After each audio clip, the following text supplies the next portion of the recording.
Hi friends, ನಿಮಗೆಲ್ಲ ಮತ್ತೊಂದು ವಿಡಿಯೋಗೆ ಸ್ವಾಗತ. ಫ್ರೆಂಡ್ಸ್, ಕರ್ನಾಟಕದ ರಾಜಕೀಯದಲ್ಲಿ ಲಿಂಗಾಯತ ಸಮುದಾಯದ ಪಾತ್ರ ನಿರ್ಣಾಯಕ. ರಾಜ್ಯದ ರಾಜಕೀಯ ಗತಿಯನ್ನೇ ಬದಲಿಸಬಲ್ಲ ಈ ಮಹತ್ವದ ಸಮುದಾಯದ ಅತ್ಯುನ್ನತ ನಾಯಕತ್ವದ ಸ್ಥಾನಕ್ಕೆ ಸದ್ಯ ಭಾರಿ ಪೈಪೋಟಿ ಎದುರಾಗಿದೆ. ಈ ಪೈಪೋಟಿಯ ಕೇಂದ್ರ ಬಿಂದುವಾಗಿ ನಿಂತಿರುವುದು ಇಬ್ಬರು ಪ್ರಮುಖ ಮುಖಂಡರು. ಓರ್ವ ದಿಟ್ಟ, ನೇರ ನುಡಿ ಮತ್ತು ತಮ್ಮದೇ ಆದ ಅಭಿಮಾನಿ ಬಳಗಗಳನ್ನು ಒಳಗೊಂಡಿರುವ ಹಿರಿಯ ನಾಯಕ ಬಸನಗೌಡ ಪಾಟೀಲ್ ಯತ್ನಾಳ್, ಮತ್ತೊಬ್ಬರು ರಾಜ್ಯ ರಾಜಕೀಯದಲ್ಲಿ ಅಚ್ಚರಿ ಮೂಡಿಸಿ ಕೇವಲ ಕಡಿಮೆ ಅವಧಿಯಲ್ಲಿ ತಮ್ಮದೇ ಆದ ಶಕ್ತಿ ಮತ್ತು ಪ್ರಭಾವವನ್ನು ಸೃಷ್ಟಿಸಿಕೊಂಡಿರುವ BY ವಿಜಯೇಂದ್ರ. ಈ ವಿಡಿಯೋದಲ್ಲಿ ನಾವು ಈ ಇಬ್ಬರು ನಾಯಕರ ಬಲ, ದೌರ್ಬಲ್ಯ, ಸಮುದಾಯದಲ್ಲಿರುವ ಹಿಡಿತ ಮತ್ತು ಭವಿಷ್ಯದ ರಾಜಕೀಯ ನಿಲುವುಗಳ ಬಗ್ಗೆ ನೋಡ್ತಾ ಹೋಗೋಣ. ಲಿಂಗಾಯತ ಸಮುದಾಯದ ನಿಜವಾದ ಬೆಂಬಲ ಯಾರಿಗೆ? ಸಮುದಾಯದ ಮೇಲೆ ಹೆಚ್ಚು ಅಧಿಕಾರ ಮತ್ತು ಪ್ರಭಾವ ಹೊಂದಿರುವವರು ಯಾರು? ಮುಖ್ಯಮಂತ್ರಿ ಅಭ್ಯರ್ಥಿ ಸ್ಥಾನಕ್ಕೆ ಪೈಪೋಟಿ ಶುರುವಾಗಿದೆ. ಲಿಂಗಾಯತ ಸಮುದಾಯದ ಒಲವು ಯಾರ ಕಡೆ ಇರಲಿದೆ? ಲಿಂಗಾಯತ ಸಮುದಾಯದ ನಿಜವಾದ ಲೀಡರ್ ಯಾರು ಅನ್ನೋದನ್ನ ಈ ವಿಡಿಯೋದಲ್ಲಿ ನೋಡ್ತಾ ಹೋಗೋಣ. ವಿಡಿಯೋ ತುಂಬಾನೇ ಇಂಟ್ರೆಸ್ಟಿಂಗ್ ಆಗಿದೆ ಫ್ರೆಂಡ್ಸ್. ವಿಡಿಯೋವನ್ನ ಸ್ಕಿಪ್ ಮಾಡದೆ ಸಂಪೂರ್ಣವಾಗಿ ನೋಡಿ. ಫ್ರೆಂಡ್ಸ್, ಯತ್ನಾಳ್ ಮತ್ತು ವಿಜೇಂದ್ರ ನಡುವಿನ ಈ ಪೈಪೋಟಿಯು ಕೇವಲ ಎರಡು ವ್ಯಕ್ತಿಗಳ ನೇರ ಸಂಘರ್ಷವಲ್ಲ, ಬದಲಿಗೆ ಇದು ಬಿಜೆಪಿಯೊಳಗೆ ಎರಡು ಪ್ರಮುಖ ಬಣಗಳ ನಡುವಿನ ಪರೋಕ್ಷ ಸಮರವಾಗಿದೆ. ಯತ್ನಾಳ್ ಅವರು ವಿಜಯಪುರದವರಾಗಿದ್ದು 90ರ ದಶಕದಲ್ಲಿ ರಾಜಕೀಯ ಪ್ರವೇಶಿಸುತ್ತಾರೆ. 1994ರಲ್ಲಿ ಮೊದಲ ಬಾರಿಗೆ ಶಾಸಕರಾಗಿ ಆಯ್ಕೆಯಾಗ್ತಾರೆ. ಇವರು 2 ಬಾರಿ ಸಂಸದರಾಗಿ ಸೇವೆಯನ್ನ ಸಲ್ಲಿಸಿದರೆ. ಇವರ ರಾಜಕೀಯ ಜೀವನದ ಪ್ರಮುಖ ಸಾಧನೆಗಳಲ್ಲಿ ಒಂದು, ವಾಜಪೇಯಿ ಅವರ ಕೇಂದ್ರ ಸಂಪುಟದಲ್ಲಿ ರೈಲ್ವೆ ಮತ್ತು ಜವಳಿ ಖಾತೆಗಳ ಸಚಿವರಾಗಿ ಸೇವೆಯನ್ನ ಸಲ್ಲಿಸಿರುವುದು. ಕೇಂದ್ರದಲ್ಲಿ ಸಚಿವರಾಗಿದ್ದರೂ ಕೂಡ ರಾಜ್ಯ ರಾಜಕಾರಣದಲ್ಲಿ ಉನ್ನತ ಹುದ್ದೆಗಳನ್ನ ಪಡೆಯುವಲ್ಲಿ, ಅಂದರೆ ಮಂತ್ರಿಗಿರಿಯನ್ನ ಪಡೆಯುವಲ್ಲಿ ವಿಫಲರಾಗಿದ್ದಾರೆ. ಇದಕ್ಕೆ ಮುಖ್ಯ ಕಾರಣ ಇವರ ನೇರ ನುಡಿ, ನಿಷ್ಠುರ ಮಾತುಗಳು ಮತ್ತು ಪಕ್ಷದ ಹಿರಿಯ ನಾಯಕರೊಂದಿಗೆ ನಿರಂತರವಾಗಿ ಸೃಷ್ಟಿಸಿಕೊಂಡ ಭಿನ್ನಾಭಿಪ್ರಾಯಗಳು ಎಂದು ವಿಶ್ಲೇಷಿಸಲಾಗುತ್ತೆ. ಯತ್ನಾಳ್ ಅವರು ತಮ್ಮ ವಿಭಿನ್ನ ಮಾತು ಮತ್ತು ಆಕ್ರಮಣಕಾರಿ ಹಿಂದುತ್ವದ ಚಿಂತನೆಗಳಿಂದಾಗಿ ಫೈರ್ ಬ್ರಾಂಡ್ ರಾಜಕಾರಣಿ ಎಂದು ಗುರುತಿಸಿಕೊಂಡಿದ್ದಾರೆ. ಇವರು ಆಕ್ರಮಣಕಾರಿ ಹಿಂದುತ್ವವನ್ನು ಪ್ರತಿಪಾದಿಸುತ್ತಾರೆ ಮತ್ತು ಕರ್ನಾಟಕದಲ್ಲಿ ಯೋಗಿ ಆದಿತ್ಯನಾಥ್ ಮಾದರಿಯ ಆಡಳಿತವನ್ನು ತರುವ ಭರವಸೆಯನ್ನ ನೀಡಿದ್ದಾರೆ. ಈ ಸೈದ್ಧಾಂತಿಕ ನಿಲುವು ಇವರನ್ನು ಬಿಜೆಪಿಯ ಮೂಲಭೂತವಾದಿ ಬಣದಲ್ಲಿ ಪ್ರಮುಖ ನಾಯಕರನ್ನಾಗಿ ಮಾಡಿದೆ. ಯತ್ನಾಳ್ ಅವರ ವೃತ್ತಿ ಜೀವನವು ಅಸ್ಥಿರತೆ ಮತ್ತು ಪಕ್ಷಾಂತರಗಳಿಂದ ಕೂಡಿದೆ. ಇವರು 3 ಬಾರಿ ಬಿಜೆಪಿಯಿಂದ ಉಚ್ಚಾಟನೆಗೆ ಒಳಗಾಗಿದ್ದಾರೆ ಮತ್ತು ಜನತಾದಳದಲ್ಲಿ ಒಂದು ಸಣ್ಣ ಅವಧಿಯನ್ನು ಕೂಡ ಕಳೆದಿದ್ದಾರೆ. 2009ರ ನಂತರ ಇವರು ಟಿಕೆಟ್ ಪಡೆಯಲು ಸಾಕಷ್ಟು ಜಟಾಪಟಿ ನಡೆಸಿದರು. 2015ರಲ್ಲಿ ಪಕ್ಷದ ಅಧಿಕೃತ ಅಭ್ಯರ್ಥಿ ವಿರುದ್ಧ ವಿಧಾನ ಪರಿಷತ್ತು ಚುನಾವಣೆಯಲ್ಲಿ ಬಂಡಾಯವಿದ್ದು ಗೆದ್ದಿದ್ದಕ್ಕಾಗಿ ಇವರನ್ನು ಉಚ್ಚಾಟಿಸಲಾಯಿತು. ಇವರ ಈ ಪಕ್ಷಾಂತರದ ಇತಿಹಾಸವು ಸ್ಥಿರ ಮತ್ತು ನಂಬಿಕಸ್ಥ ನಾಯಕನಾಗಿ ಇವರ ವಿಶ್ವಾಸಾರ್ಹತೆಯನ್ನ ಕಡಿಮೆ ಮಾಡುತ್ತದೆ. ಆದರೆ ಪಕ್ಷದ ಶಿಸ್ತು ನಿಯಮಗಳಿಗೆ ಬಗ್ಗದ ಬಂಡಾಯದ ನಾಯಕನಾಗಿ ಇವರ ಜನಪ್ರಿಯತೆಯನ್ನ ಇದು ಹೆಚ್ಚಿಸಿದೆ. ಇನ್ನು ಮತ್ತೊಂದು ಕಡೆ BY ವಿಜಯೇಂದ್ರ ಅವರು BS ಯಡಿಯೂರಪ್ಪನವರ ರಾಜಕೀಯ ಉತ್ತರಾಧಿಕಾರಿಯಾಗಿದ್ದಾರೆ. ಇವರು ಪ್ರಸ್ತುತ ಬಿಜೆಪಿ ಕರ್ನಾಟಕದ ರಾಜ್ಯಾಧ್ಯಕ್ಷರಾಗಿದ್ದಾರೆ. ರಾಜ್ಯಾಧ್ಯಕ್ಷರಾಗುವ ಮೊದಲು ಇವರು BJYM ಕರ್ನಾಟಕದ ಪ್ರಧಾನ ಕಾರ್ಯದರ್ಶಿ ಮತ್ತು ಉಪಾಧ್ಯಕ್ಷರಾಗಿ ಕಾರ್ಯನಿರ್ವಹಿಸಿ ಸಂಘಟನಾತ್ಮಕ ಅನುಭವಗಳನ್ನು ಗಳಿಸಿದ್ದಾರೆ. ವಿಜೇಂದ್ರ ಅವರು ಬಿಜೆಪಿಯ ಸದಸ್ಯತ್ವ ಅಭಿಯಾನದಲ್ಲಿ ಪ್ರಮುಖ ಪಾತ್ರ ವಹಿಸಿ ಪಕ್ಷವು ಕರ್ನಾಟಕದಲ್ಲಿ 50 ಲಕ್ಷಕ್ಕೂ ಹೆಚ್ಚು ಸದಸ್ಯತ್ವದ ಮೈಲುಗಲ್ಲನ್ನು ದಾಟಲು ಸಹಾಯ ಮಾಡಿದರು. ಇದು ಇವರ ಸಂಘಟನಾತ್ಮಕ ಸಾಮರ್ಥ್ಯವನ್ನ ಸಾಬೀತುಪಡಿಸುತ್ತದೆ. ವಿಜೇಂದ್ರ ಅವರ ಶಕ್ತಿಯು ಇವರ ಆಡಳಿತಾತ್ಮಕ ಅನುಭವಕ್ಕಿಂತ ಹೆಚ್ಚಾಗಿ ಇವರ ಸಂಘಟನಾ ಸಾಮರ್ಥ್ಯವು ಮತ್ತು ಪಕ್ಷದೊಳಗೆ ಇವರ ತಂದೆ ಕಟ್ಟಿದ್ದ ವ್ಯಾಪಕ ರಾಜಕೀಯ ಮೂಲ ಸೌಕರ್ಯಗಳಿಂದ ಬಂದಿದೆ.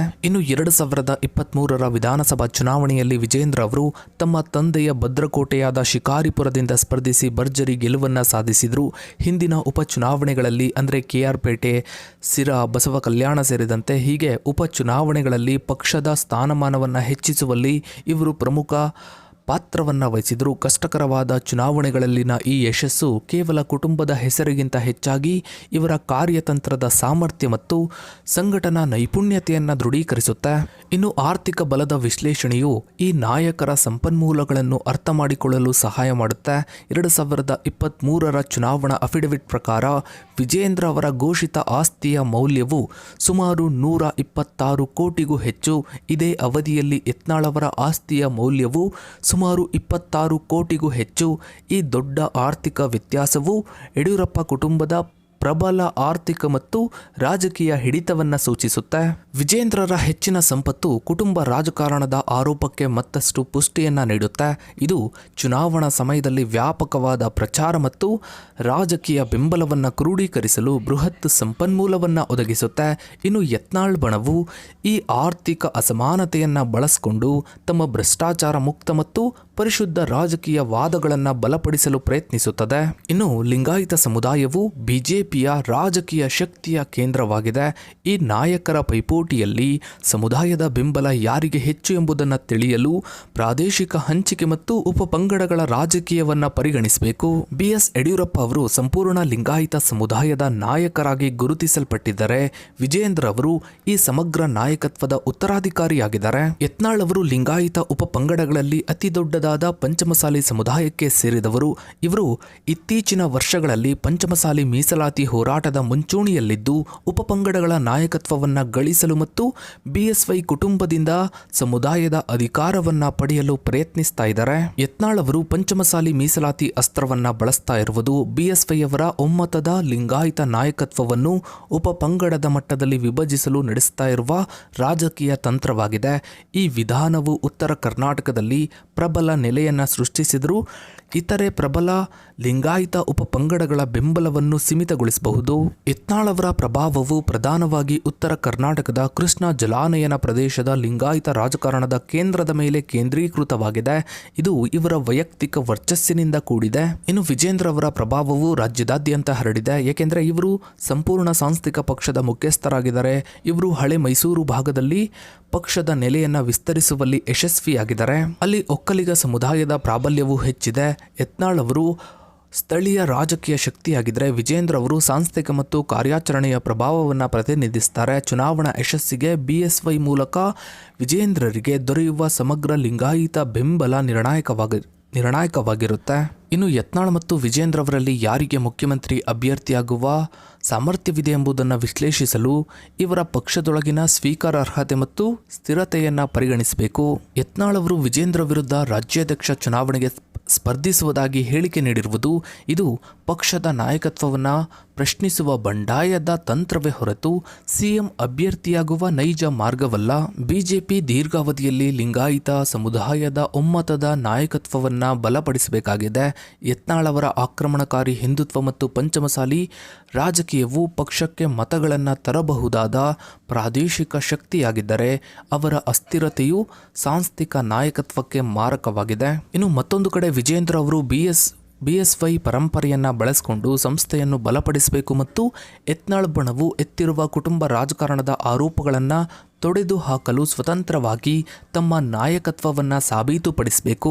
ಇನ್ನು ಮುಂದಿನ ದಿನಗಳಲ್ಲಿ ರಾಜ್ಯ ರಾಜಕೀಯದಲ್ಲಿ ಅದರಲ್ಲೂ ರಾಜ್ಯ BJP ಪಕ್ಷದಲ್ಲಿ ಏನೆಲ್ಲ ಆಗುತ್ತೆ ಅನ್ನೋದನ್ನು ಕಾದು ನೋಡಬೇಕಿದೆ. ಸೊ ಫ್ರೆಂಡ್ಸ್, ಇದಾಗಿತ್ತು ಇವತ್ತಿನ ಈ ಒಂದು ವಿಡಿಯೋದ ಬಗ್ಗೆ ನಿಮ್ಮ ಅನಿಸಿಕೆ ಅಭಿಪ್ರಾಯಗಳನ್ನು ತಪ್ಪದೆ ಕಮೆಂಟ್ ಸೆಕ್ಷನಲ್ಲಿ ಕಮೆಂಟ್ ಮಾಡಿ. ಹಾಗೆ ವಿಡಿಯೋಗೊಂದು ಲೈಕ್ ಮಾಡ್ತಾ ವಿಡಿಯೋನ ಆದಷ್ಟು ಎಲ್ಲ ಕಡೆ ಶೇರ್ ಮಾಡಿ. ನೀವಿನ್ನು ನಮ್ಮ ಚಾನಲ್ಗೆ ಸಬ್ಸ್ಕ್ರೈಬ್ ಆಗಿಲ್ಲ ಅಂದರೆ ಕೆಳಗಡೆ ಕಾಣೋ ಸಬ್ಸ್ಕ್ರೈಬ್ ಅನ್ನು ಕ್ಲಿಕ್ ಮಾಡಿ.